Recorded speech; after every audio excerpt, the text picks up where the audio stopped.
அஸ்ஸலாமு அலைக்கும். நான் உங்கள் ஷிஃபா குக்கிங்லேருந்து பேசுகிறேன்.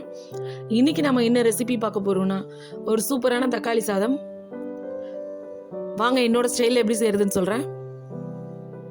இங்கே ஒரு கடாயை காய வச்சுருக்கேன். இதில் தேவையான அளவு கடலை எண்ணெய் சேர்த்துக்கிறேன்.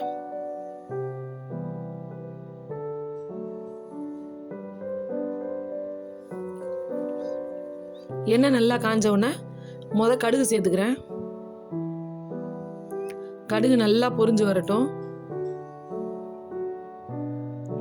கடுகு பொரிஞ்ச உடனே அடுப்பை லோ ஃப்ளேமில் வச்சுட்டு இப்போ ஒரு 2 ஸ்பூன் கடலைப்பருப்பு சேர்த்துக்கிறேன்.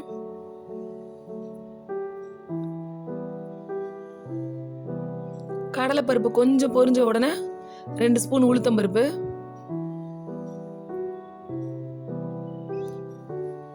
இது எல்லாமே நல்லா லோ ஃப்ளேம்லேயே முருகட்டும். இப்போ ஒரு கைப்பிடி அளவு வேர்க்கலையை இது கூட சேர்த்துக்கிறேன்.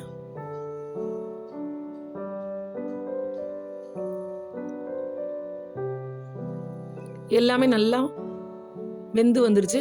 இப்போ ஒரு 10-12 பூண்டை பொடியாக கட் பண்ணி இது கூட சேர்த்துக்கிறேன்.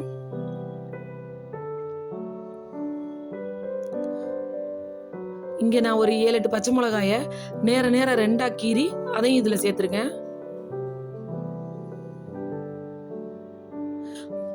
உங்களுக்கு காரம் கம்மியாக வேணும்னா பச்சை மிளகாயை கம்மி பண்ணிடுங்க. 2 பெரிய வெங்காயத்தை பொடியாக கட் பண்ணி அதையும் இதில் சேர்த்துடுறேன். இப்போ நீங்கள் தீயை அடுப்பை கொஞ்சம் கூட்டிக்கோங்க. ஒரு 2 கொத்து கருவேப்பிலை சேர்த்துக்கிறேன். எல்லாத்தையும் நல்லா வதக்குங்க.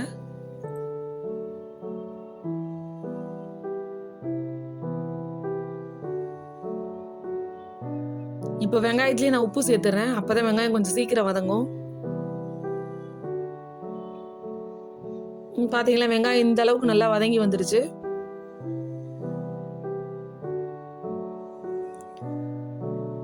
இப்போ நம்ம நறுக்கி வச்சிருக்க தக்காளியை இதில் சேர்த்துடலாம். நான் ஒரு 5 தக்காளியை பொடியாக கட் பண்ணி இதில் சேர்த்துருங்க. இந்த தக்காளி எண்ணெயிலே நல்லா வெந்து வரட்டும்.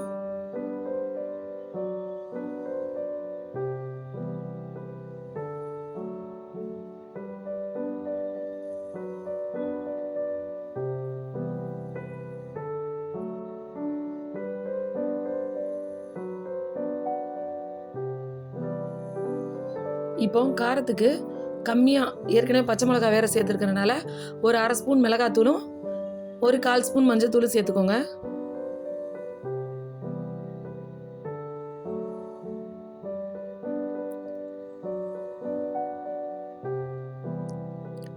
கடைசியாக அந்த தக்காளி மசாலா எல்லாம் வெந்து வர்றதுக்காக ஒரு 1/2 டம்ளர் தண்ணி சேர்த்துக்கலாம்.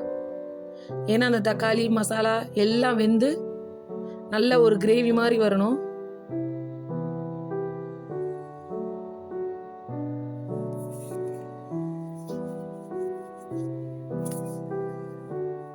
பார்த்தீங்களா, நல்லா வெந்து மேலே எண்ணெய் பிரிஞ்சு வர ஆரம்பிச்சிருச்சு. இந்த ஸ்டேஜில் நான் சூடாக வடிச்சிருக்க சாதத்தை இது கூட சேர்த்துக்கிறேன்.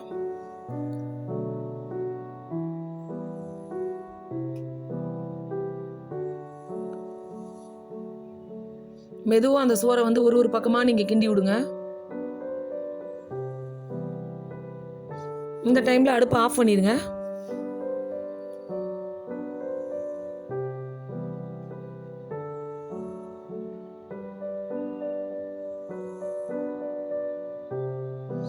இப்போ பொடியாக கட் பண்ண கொத்தமல்லியும் அதில் சேர்த்து நல்லா மிக்ஸ் பண்ணி விட்டுருங்க. அவ்வளோதான், ஒரு சூப்பரான தக்காளி சாதம் ரெடி ஆயிடுச்சு. இது கூட ஒரு பொட்டேட்டோ ஃப்ரை இல்லைன்னா மசாலா முட்டை எது வச்சு சாப்பிட்டாலும் ரொம்ப டேஸ்ட்டாக இருக்கும். நீங்களும் உங்கள் வீட்டில் இதே மாதிரி ட்ரை பண்ணி பாருங்கள். ட்ரை பண்ணி பார்த்துட்டு எப்படி இருந்துச்சுன்னு எனக்கு கமெண்டில் சொல்லுங்கள். என்னோட இந்த ரெசிபி உங்களுக்கு பிடிச்சிருந்துச்சுன்னா என்னோடய சேனலை லைக் பண்ணுங்கள், ஷேர் பண்ணுங்கள், சப்ஸ்கிரைப் பண்ணுங்கள். மறந்துடாமல் பெல் ஐக்கானை கிளிக் பண்ணுங்கள். அப்போ தான் நான் போடுற புது வீடியோஸ்லாம் உங்களுக்கு வரும். சூப்பர், சப்ஸ்கிரைப் பண்ணுங்க. தேங்க்யூ.